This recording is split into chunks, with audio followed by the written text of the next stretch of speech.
Ya, halo teman-teman. Pada video kali ini kita akan membahas tentang persamaan garis dalam ruang. Ya, topik ini masih merupakan kelanjutan dari topik geometri analitik ruang. Setelah sebelumnya kita membahas tentang persamaan bidang di dalam ruang.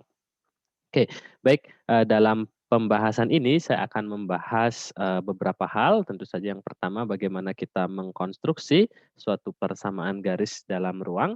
Lalu yang kedua kita akan menghubungkan antara, bidang ataupun perpotongan-perpotongan bidang pada ruang sehingga bisa menghasilkan suatu garis. Lalu kemudian yang terakhir kita akan melihat, hubungan kedudukan antara dua buah garis. Baik, kita mulai dari yang pertama, kita akan mengkonstruksi suatu persamaan garis. Tentu saja hal yang mesti diingat untuk pertama kali bahwa bagaimana kita apa namanya, apa saja yang kita perlukan untuk membuat sebuah garis ya. Jadi kita mesti punya 2 buah titik ya. Nah, tentu saja yang dimaksud dengan 2 buah titik ini adalah 2 buah titik yang berlainan. Oke, berlainan, lainan, oke. Nah, jadi kalau titiknya ini walaupun 2 gitu, kalau titiknya ternyata berimpit, ya kita tidak akan bisa membuat, sebuah garis tertentu, 2 buah titik yang berlainan, ya akan dapat menentukan menentukan sebuah garis, ya. Ini konsep yang sama baik di bidang maupun di ruang. Oke. Jadi, kalau demikian misalkan ya di dalam ruang ya, misal saya punya titik P yang koordinatnya adalah X1, Y1, Z1, lalu kemudian, dan Q koordinatnya adalah, X2, Y2, dan Z2. Nah, dari sini kita akan menentukan persamaan garis yang melalui titik, P dan titik Q. Oke.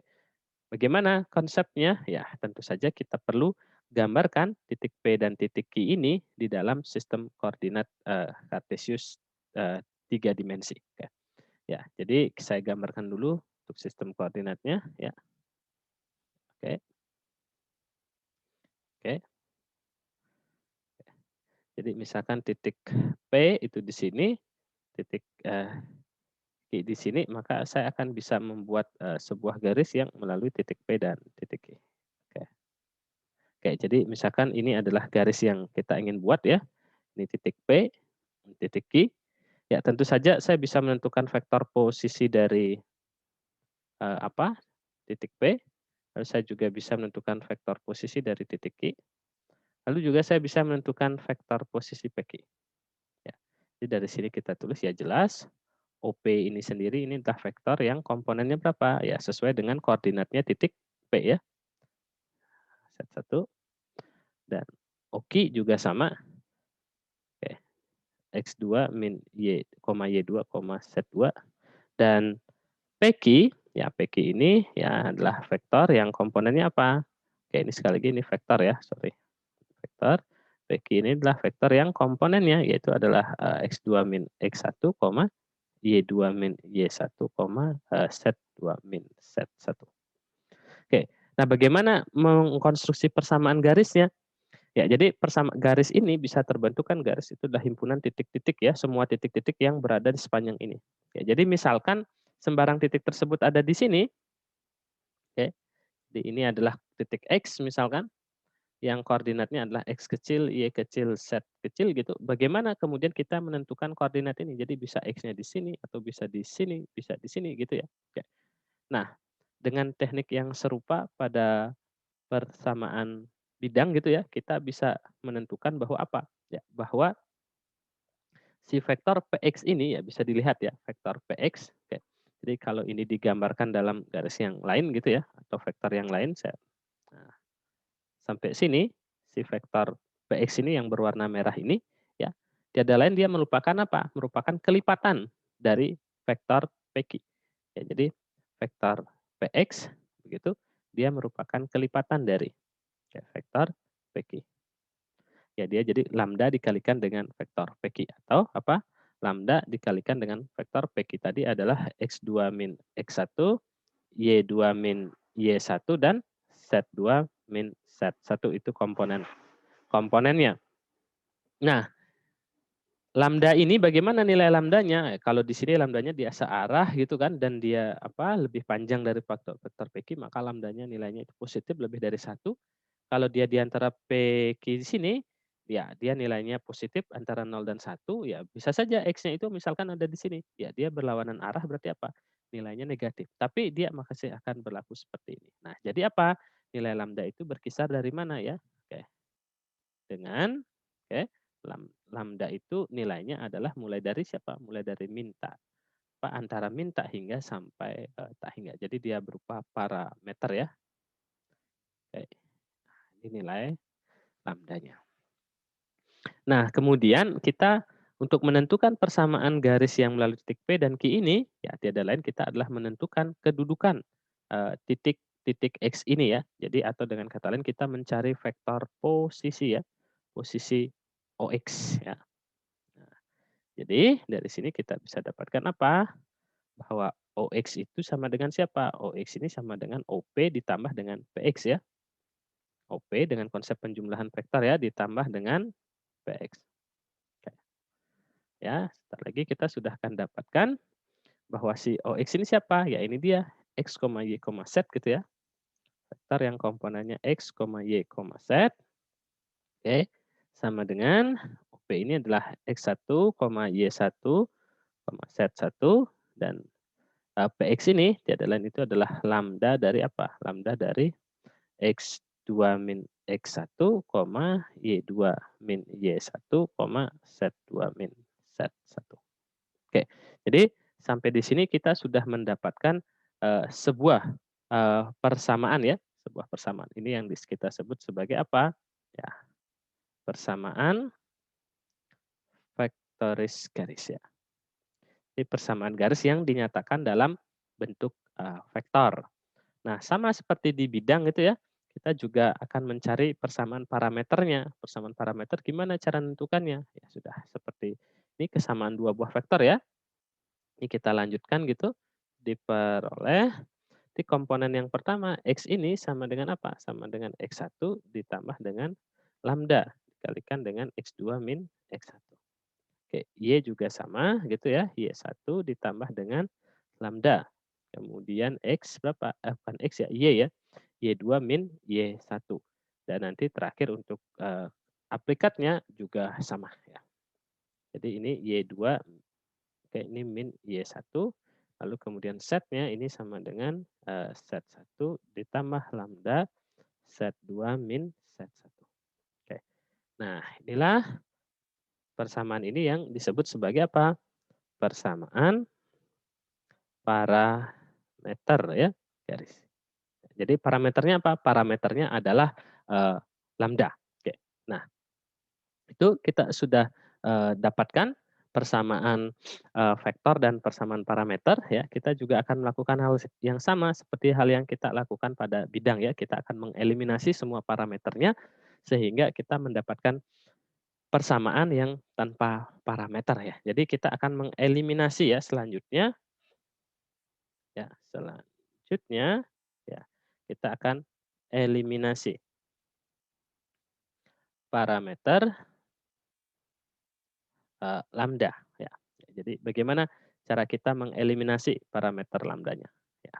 Oke, dari sini ya kita buat lambda sama dengan berapa gitu ya. Oke, jadi dari oke, ini saya sebut persamaannya persamaan 1 gitu ya, persamaan 2, persamaan 3 gitu ya. Oke, ini dari mana? Persamaan 1, 2, dan 3. Oke. Dari persamaan 1 kita akan peroleh apa? Ya, lambda ini sama dengan apa? X min X1 per X2 min X1. Oke, ini dari persamaan 1. Ini ya, saya tuliskan saja. Dari persamaan 1. Nah, dari persamaan 2 apa yang kita dapatkan? Dari persamaan 2 kita juga akan mendapatkan lambda sama dengan Y min Y1 per oke, Y2 min Y1. Oke, ini dari persamaan yang kedua. Dari persamaan yang ketiga, kita akan juga dapatkan hal yang serupa ya. Z2 min Z1. Nah, ini dari persamaan 3. Nah, dari 3 persamaan ini karena ini adalah menunjukkan lambda yang sama gitu kan, kita bisa peroleh apa? Ya, diperoleh ya berarti persamaannya dalam bentuk X min X1 per itu ya, X2 min X1 ya ini kan sama dengan ya, sama dengan lambda yang ini gitu, sama dengan Y min Y1 per Y2 min Y1 sama dengan Z min Z1 per Z2 min Z1. Nah, inilah persamaan inilah yang kemudian ya kita sebut sebagai apa? Persamaan ya, kita sebut saja persamaan garis ya. Jadi persamaan garis yang dalam bentuk seperti ini. Ya, parameternya sudah tidak ada. Nah, lalu kemudian kita bisa identifikasi sekarang dari kita bisa balik ke atas lagi gitu ya. Kita bisa balik ke atas lagi. Dari sini kalau di persamaan bidang kita punya apa? Vektor normal gitu ya. Kalau di sini juga kita punya vektor arah ya. Nah, kalau kita perhatikan sepanjang garis ini yang menentukan apa tingkat kemiringan atau inklinasi gitu ya biasanya disebut ya kalau di GAB itu ya. Nah, yang menentukan itu siapa? Yang menentukan tidak lain adalah posisi titik P dan posisi titik Q ini. Sehingga yang menentukan vektor ya bagaimana arahnya itu adalah tidak lain ini ya. Nah, jadi vektor ini yang menentukan arahnya. Jadi kalau beda titik P dan titik Q-nya ya beda lagi apa namanya arahnya gitu ya. Nah, PQ ini menentukan vektor arah. Nah, bagian ini termuat di mana di persamaan garisnya? Ya, kita lihat. Ternyata masing-masingnya ini termuat di ini, dari bentuk ini masing-masingnya semua termuat di penyebutnya ini. Nah, nah inilah kita sebut sebagai apa? Persamaan garis dengan apa? Dengan arah gitu ya. Dengan arahnya ya ini dia. X2 min X1, Y2 min Y1 dan Z2 min Z1. Nah, tentu saja perlu diberi catatan apa? Catatan ya bentuk aljabar ya, ini adalah bentuk aljabar rasional itu sehingga perlu diperhatikan bahwa penyebutnya X2 min X1 itu tidak sama dengan 0 dan Y2 min Y1 juga tidak sama dengan 0 dan juga Z2 min Z1 ini tidak boleh 0. Ya, jadi ini adalah persamaan garis dengan arah seperti ini.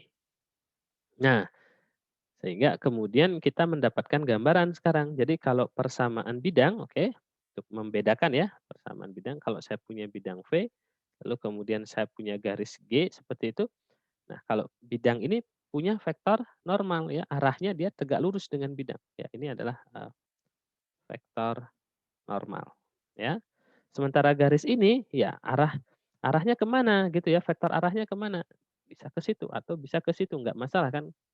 Karena dia masih berada dalam sebuah garis ya, baik ke sini maupun ke sini ya tidak akan masalah. Seperti halnya dengan bidang, ya bisa saja dia ke bawah sini, tidak masalah. Nah, arah yang seperti ini disebut sebagai apa? Vektor arah, oke. Jadi kalau bidang itu punya vektor normal, kalau garis itu punya vektor arah yang arahnya berada di sepanjang garis itu. Kalau vektor normal dia tegak lurus dengan bidangnya seperti itu. Oke, sehingga sekarang apa? Saya bisa membuat persamaan garis yang mungkin bentuknya umum gitu ya. Ya, jadi persamaan garis yang melalui apa? Melalui titik. Jadi sebuah titik P misalkan X1, Y1, Z1 dengan gitu ya, eee, vektor arah oke sorry arah, vektor arahnya adalah A, B, C gitu ya.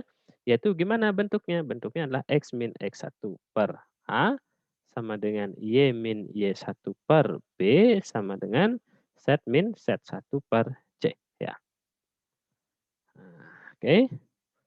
Jadi di bidang pun juga ada ya persamaan bidang yang melalui sebuah titik dengan vektor normal tertentu ya kita sudah bahas beberapa video dari beberapa video sebelumnya. Oke, nah kita kembali ke persamaan ini ya. Kalau kita cermati persamaan ini ya, ini adalah persamaan garis yang melalui apa? Melalui titik P dan Q ya. Artinya ini merupakan persamaan garis yang melalui dua titik. Nah, bagaimana hubungannya dengan persamaan garis yang ada di GAB gitu ya? Nah, ternyata saya lingkari ya, kalau saya hanya sampai di sini, nah ini adalah apa, ya persamaan garis apa, di bidang ya, yang melalui 2 titik yaitu X1 dan koma Y1 dan X2, Y2. Nah, kalau untuk yang di GAR ini ditambahkan satu persamaan lagi yaitu untuk, apa namanya, untuk, eee, variabel atau komponen setnya ya. Jadi masih ingat ya bentuk persamaan ini yang di lingkari merah ini adalah persamaan garis pada bidang yang melalui 2 buah titik. Oke, jadi masih ada keterkaitannya antara persamaan garis yang ada di bidang maupun persamaan garis yang ada di ruang. Oke, jadi itu untuk persamaan, garis ya. Nah, lalu berikutnya yang saya ingin bahas adalah beberapa hal khusus gitu ya sesuai dengan di bidang. Oke, sorry, sticknya hitam. Ya, jadi hal-hal khusus ya, khusus tentu saja pertama kalau persamaannya dalam bentuk ini ya, jika persamaan garisnya bentuknya adalah X per A sama dengan Y per B sama dengan Z per C. Nah, maka garis ini apa? Melalui ya titik pusat ya 0,0,0. Jadi X1-nya Y1 Z1 itu berturut-turut nilainya 0 sehingga persamaannya begini. Oke. Nah, lalu tadi bagaimana? Tentu saja di sini ada syarat ya, A, oke, B, C-nya ini tiga-tiganya tidak boleh 0. Nah, bagaimana kalau ada salah satunya yang 0 gitu ya? Misalkan apa? Jika komponen A-nya yang bernilai 0, A sama dengan 0, gimana cara saya menuliskan persamaannya gitu ya? Nah, maka persamaan garisnya ditulis bagaimana? Ya. Jadi kan nanti boleh ya komponen apa vektor normalnya komponennya itu 0, B, C atau ya yang komponen keduanya 0 atau komponennya 0 ya. Maka ditulis gimana caranya? Karena pembagian 0 kan tidak terdefinisikan. Berarti kita cara nulisnya adalah kita biarkan saja ini X sama dengan X1, koma. Jadi ada dua buah persamaan gitu ya. Y min Y1 per B sama dengan Z min Z1 per C. Ya. Jadi ini adalah apa namanya? Garis dengan vektor arahnya ya, vektor arahnya itulah 0, B, C ya. Jadi ditulisnya begini, kita nggak bisa menuliskan X min X1 per 0 gitu, nggak bisa. Oke. Nah lalu maknanya ini bagaimana? Garis ini gitu ya, jadi garis ini ya, dia apa? Ya sejajar gitu ya. Sejajar siapa? Garis ini akan sejajar dengan bidang Y offset. Oke. Sejajar dengan bidang Y offset. Jadi A-nya tidak termuat. Nah, lalu kemudian kalau B-nya sama dengan 0 gitu kan, maka apa yang terjadi? Persamaan garisnya ditulis gitu ya. Apa? Kita tulisnya bagaimana? Ya, X min X1 per A ya, sama dengan Z min Z1 per C, kita tulis Y sama dengan Y1. Nah, ini maknanya apa? A, 0, C. Nah, kalau ini yang terjadi, ya, ini juga akan apa? Sejajar gitu ya. Bidang apa? Bidang ya yang ada X dan Z ya, X, O, Z. Nah yang terakhir, kalau C-nya sama dengan 0 gitu ya, maka persamaan garisnya ditulis apa? Persamaan garisnya akan ditulis apa? Ya X min X1 per A sama dengan Y min Y1 per B, koma, Z sama dengan Z1. Oke, ini vektor normalnya A, B, 0. Oke. Nah, kalau ini ya sejajar bidang apa? X, O, Y ya. X, O, Y. Oke, itu hal khusus yang kedua jika salah satunya bernilai 0. Oke. Lalu yang berikutnya ini tadi poin kedua ya. Yang poin ketiga bagaimana kalau dua-duanya apa? Dua dari komponennya bernilai 0 ya. Jika misalkan A sama dengan B sama dengan 0 gitu ya. Nah, bagaimana cara menuliskannya gitu ya. Ya ini juga sama ya. Maka ya persamaan garisnya ditulis seperti apa? Ya kita berarti jadi 3 dia. X sama dengan X1, Y sama dengan Y1, berarti yang C-nya yang masih ya, set min set 1 per C. Jadi ada 3 seperti ini. Nah, ini maknanya adalah apa? Dua komponennya 0, 0, C. Nah, kalau ini yang terjadi, gimana kedudukan garisnya? Ya, ini akan apa?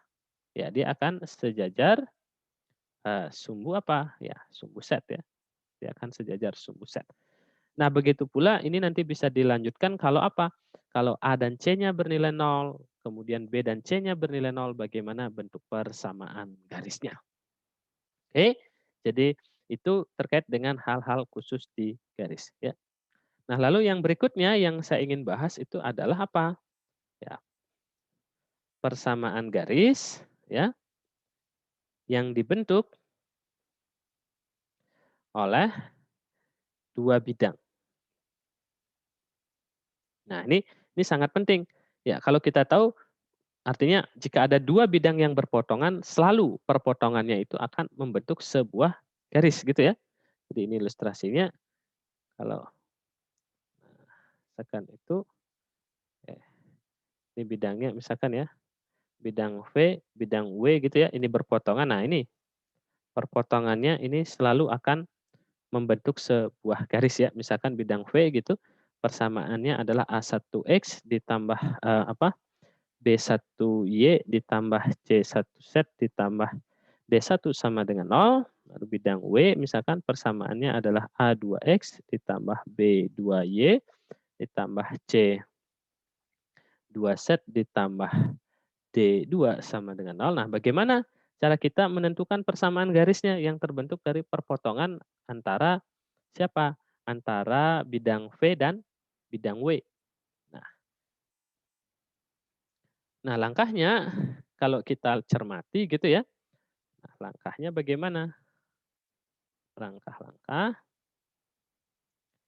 Ya, tentu saja hal yang paling mudah yang kita lakukan adalah dengan menentukan persamaan garis dengan model seperti apa? Ya, dengan model seperti yang terakhir ini. Melalui sebuah titik, berarti kita perlu cari titik yang dilalui oleh garis, kan gitu ya. Dan juga apa? Dan juga kita perlu menentukan vektor arahnya. Jadi kalau kita sudah punya dua komponen itu, kita bisa menentukan persamaan garis yang kita cari ya. Misalkan ini garis G. Jadi yang pertama, tentukan sebuah titik. Jadi satu saja, sebuah titik pada garis G. Ya sebenarnya dengan cara yang alternatif yang lain pun bisa. Jadi kalau kita bisa menentukan dua buah titik di sini, kita bisa. Ya bagaimana cara kita menentukan sebuah titik di garis G? Ya karena garis G ini adalah perpotongan dari V dan W, artinya apa? Artinya ya cari titik persekutuan. Persekutuan gitu ya. Cari titik persekutuan oke, apa yang bukan, antara bidang ya, titik persekutuan artinya titik yang ada di bidang V sekaligus ada di bidang W. Titik persekutuan bidang V dan W. Nah, ini kita kita bisa cari ya. Bagaimana cara mencarinya ya? Tentu saja dengan apa? Titik-titik yang kita cari ini memenuhi kedua persamaan ini ya. Mungkin semacam satu buah solusi ya. Satu buah solusi dari SPL ini kita bisa apa namanya tentukan untuk apa namanya untuk menentukan sebuah titik yang ada di garis G. Nah, langkah kedua tentukan vektor arah dari garis G. Nah, bagaimana cara menentukan vektor arahnya? Nah, kita lihat ilustrasi ini, gambar ini ya. Jadi, kalau normalnya V, nah normalnya V kan selalu dia tegak lurus dengan si bidang ini ya. Misalkan normalnya V arahnya ke situ. Oke. Jadi dia nah ini satu, tegak lurus ya dengan bidangnya. Nah, otomatis juga dia tegak lurus dengan garis ini, dari garis G. Ini adalah normal dari V. Normal W juga demikian ya, normal W misalkan ini ya, dia tegak lurus dengan bidang W. Ya ini dia, ini normal W. Jadi ini saya gambarkan untuk kondisi 3 dimensinya ya. Ya, dia tegak lurus dengan bidang W. Nah, dia juga pun tegak lurus dengan sini, dengan arahnya G ke sini. Oke. Jadi kita dapatkan apa? Normalnya V ini tegak lurus dengan arahnya G gitu ya. Kalau arah G misalkan apa? Arah G ini misalkan A, B, C gitu ya. Nah, bagaimana kita menentukan komponen A, B, C ini? Jadi tegak lurus dengan arah G, yaitu yang komponennya A, B, C. Normal W juga demikian, tegak lurus dengan ini, A, B dengan C. Nah, lalu kesimpulannya apa? Vektor arah dari G ini senantiasa tegak lurus dengan dua buah vektor normal dari kedua bidang yang berpotongan, yaitu bidang V dengan bidang W. Nah, sehingga kita bisa simpulkan di sini dengan menggunakan apa? Cross product ya. Jadi A, B, C ini kita dapat tentukan dengan apa? Dengan normal V cross normal W. Nah, sudah ini kita bisa dapatkan, ya sudah kita bisa tentukan persamaan apa namanya? Persamaan garis yang dibentuk oleh dua bidang yang berpotongan. Oke, lalu bagian terakhir saya akan membahas apa? Saya akan membahas kedudukan. Kedudukan dua buah garis. Dua buah garis ya. Oke, jadi kalau kita ingat kembali di geometri apa? Geometri ruang gitu ya. Kita punya kedudukan garis itu seperti apa? Jadi dua garis bisa saja sejajar, kemudian bisa saja dia berhimpit, bisa saja dia berpotongan, satu lagi dia kemungkinannya bisa bersilangan. Jadi kita akan membahas secara aljabar bagaimana syarat-syarat kedudukan garis dia bisa sejajar, bisa bersilangan, kemudian bisa berpotongan ataupun dia bisa bersilangan. Oke, jadi kita perlu misalkan dulu ya persamaan-persamaannya ya.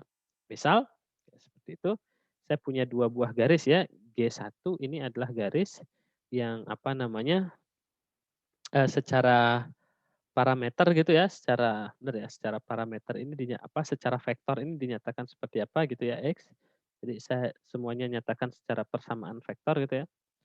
Ini adalah garis yang melalui X1, Y1 Z1, oke, kemudian lambda, kemudian eh, normalnya itu adalah apa? Bukan normal ya, vektor arahnya A1, B1 dan Z1.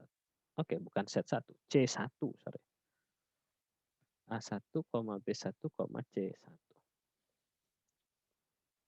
Oke. Lalu kemudian G2 gitu ya.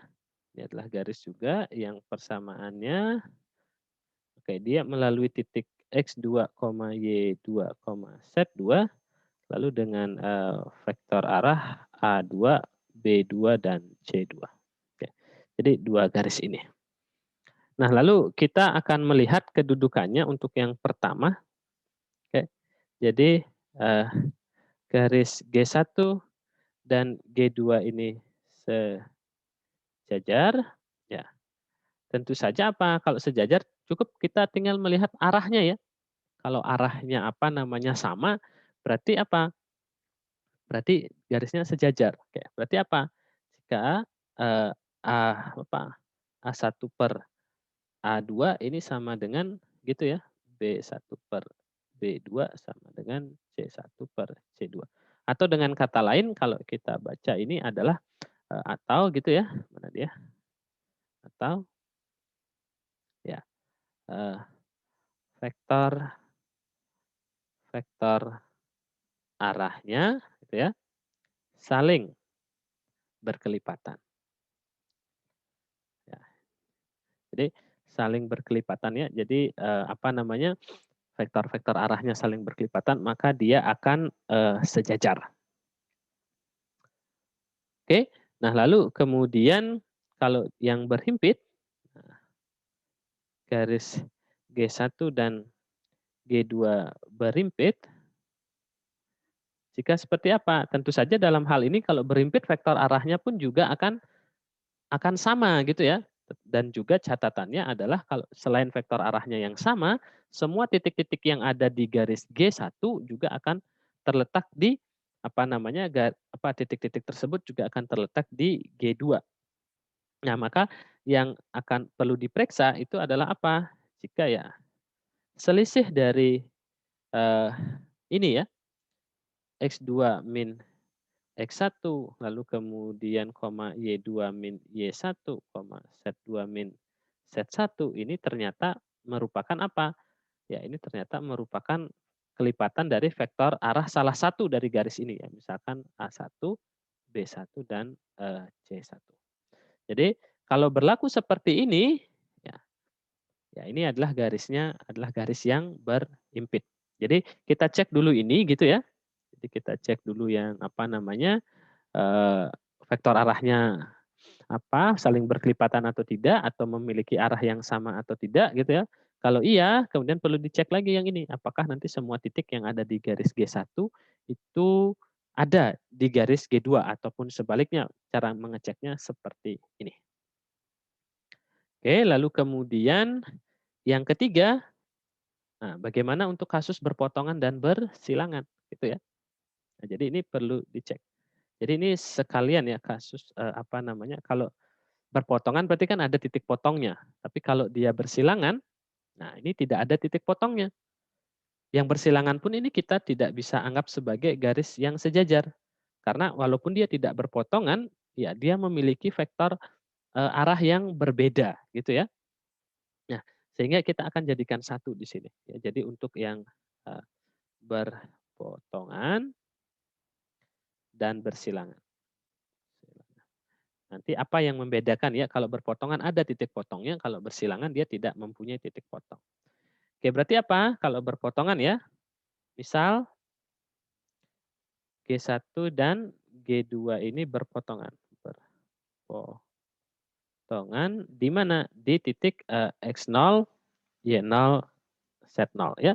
Kalau berpotongan di situ, berarti apa? Berarti X0, Y0, Z0 ini memenuhi persamaan G1 dan G2 ya.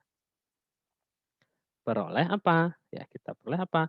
Eh, X0, Y0, Z0 ini akan sama dengan gitu ya. X1, Y1, Z1 ditambah dengan lambda A1. Oke, tentu saja ini tertentu ya lambda lambda apa?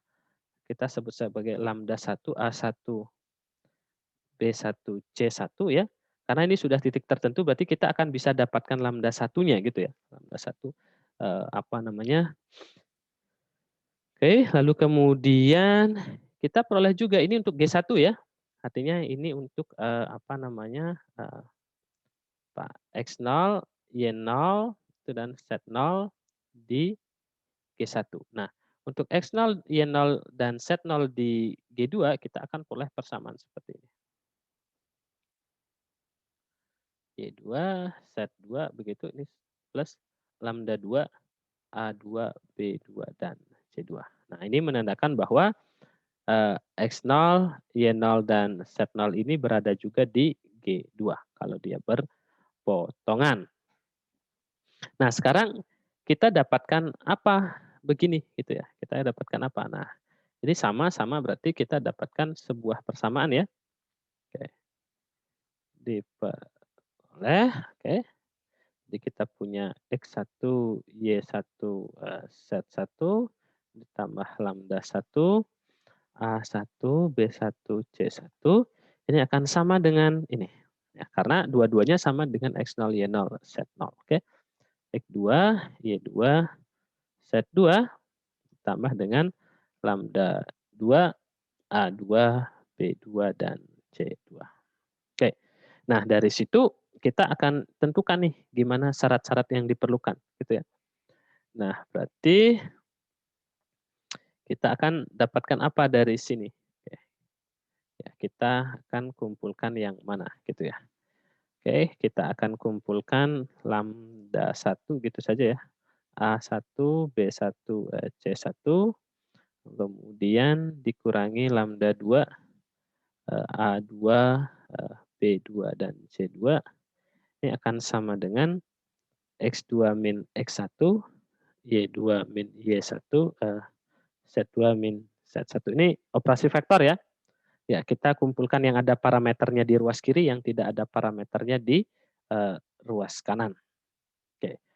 Nah, kalau ini kita akan dapatkan persamaan apa dari sini? Ya, kita akan dapatkan ya, diperoleh ini. Kemudian selanjutnya kita ini lambda 1 ya. Kita akan dapatkan apa? Secara vektor ini akan jadi apa gitu ya. Akan jadi A1 lambda 1 dikurangi A2 lambda 2 ini akan sama dengan X2 min X1. Itu yang pertama. Yang kedua itu adalah B1 lambda 1 dikurangi B2 lambda 2 ini kan sama dengan Y2 min Y1. Dan yang terakhir ya C1 lambda 1 dikurangi C2 lambda 2 ini kan sama dengan set 2 min set 1. Oke. Nah, jadi ini kita bisa pandang sebagai SPL dengan variabel apa? Lambda 1 dan lambda 2. Oke. Nah, lambda 1 dan lambda 2. Nah, titik potongnya ini ada tadi ya ketika lambda 1 dan lambda 2 ini ada. Ya. Oke, jadi kita tuliskan di sini dulu titik X0, Y0, Z0-nya ini ada ya. Jika SPL di atas ya punya solusi. Punya solusi untuk siapa? Untuk lambda 1 dan lambda 2. Jadi kalau dia tidak punya solusi untuk lambda 1 dan lambda 2, X0, Y0, Z0 atau dengan kata lain titik potong ini tidak akan ada, gitu ya. Nah, lalu kemudian bagaimana cara kita menentukan ini ya? Nah, seperti biasa kita bisa tuliskan sebenarnya sistem ini dalam bentuk apa? Dalam bentuk matriks gitu ya. Dengan teori apa? Kita sisipkan sedikit teori determinan matriks gitu ya. Tentu saja ini adalah uji solusi. Ya, oke. Jadi lambda 1, lambda 2 ini akan ada jika apa? Jika matriks, oke. Determinannya adalah A1 min A2, lalu kemudian X2 min X1. Oke, lalu kemudian B1 min B2, Y2 min Y1. Terakhir min C2 set ya, set 2 min set 1. Nah, sebenarnya kalau kita melakukan OBE ya untuk mendapatkan apa namanya lambda 1 dan lambda 2 ini adalah SPL yang persamaannya ada 3, variabelnya ada 2 supaya dia punya solusi maka apa? Maka baris yang paling bawah ini kalau dia bentuknya sudah matriks echelon mesti semuanya 0. Ya, sehingga sudah menjadi apa?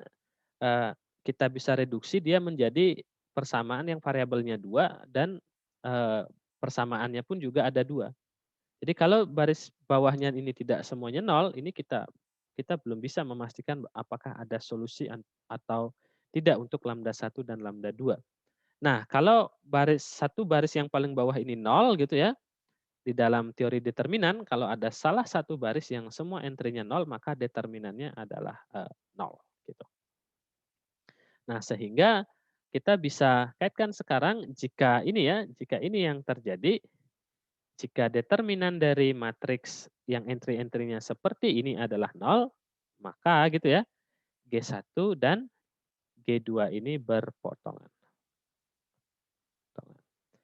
Jika tidak, ya maka G1 gitu ya, jika determinan yang ini tidak bernilai 0, oke, determinan A1 min A2, X2 min X1, terus kemudian B1, ini C1 gitu ya, min B2 min C2, ini Y2 min Y1, set 2 min set 1 begitu, tidak sama dengan 0, ya maka G1 dan G2 bersilangan. Ya, maka ini tidak serta-merta langsung begini ya, jadi perlu dicek dulu apakah dia sejajar atau tidak. Ya, jadi untuk mengetahui posisinya gitu ya, ini adalah diagram alur gitu ya, diagram alur untuk apa? Memeriksa kedudukan apa? Garis ya, untuk kedudukan garis. Yang pertama cek dulu sejajar atau tidak gitu ya, sejajar atau tidak. Jadi kalau ke sini iya, yang iya gitu ya, kalau di sini tidak, gimana? Nah, baru cek kemudian berimpitnya, berimpit ya. Kalau ini juga sama, ya, tidak gitu.